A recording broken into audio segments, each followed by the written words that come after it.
हाय, देखो अभी तक हमने पढ़ा है एटम के बारे में कि it is the smallest part of the matter, यानी एलिमेंट के मैटर का सबसे छोटा भाग है एटम। ठीक है, तो एटम 18th सेंचुरी तक क्या बोला जॉन डेल्टन ने कि भाई atom can not be further divided.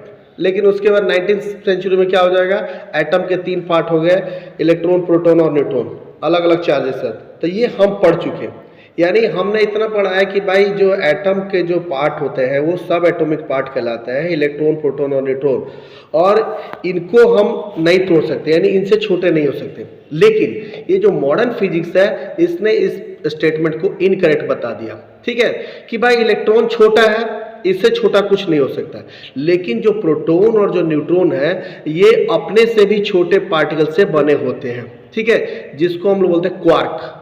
क्या बोलते हैं? क्वार्क।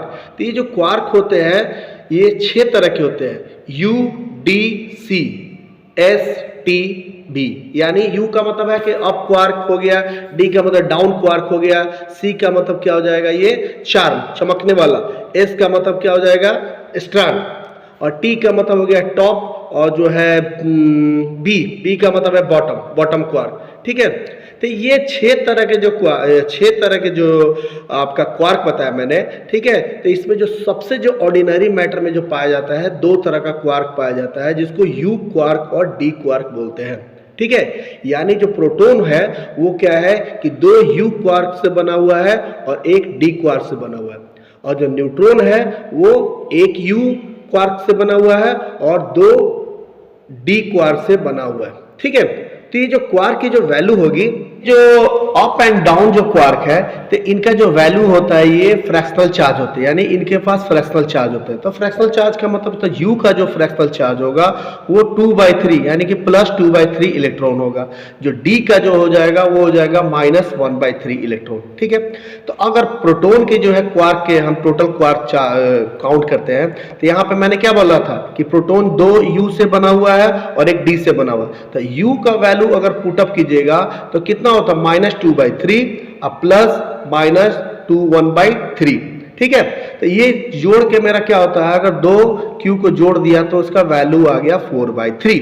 अब 4/3 में फिर अगर जोड़ते हैं तो यहाँ पे जो D का वैल्यू था -1/3, तो अगर हम इसको काउंट करते हैं तो 4/3 -1/3, तो ये क्या दिखा रहा है, ये +1 चार्ज। ठीक है, तो ये क्या हो जाएगा इसका। अब आते हैं न्यूट्रॉन पे, तो न्यूट्रॉन जो बना हुआ था 2 D क्वार्क से बना हुआ है, एक U क्वार्क से बना हुआ है।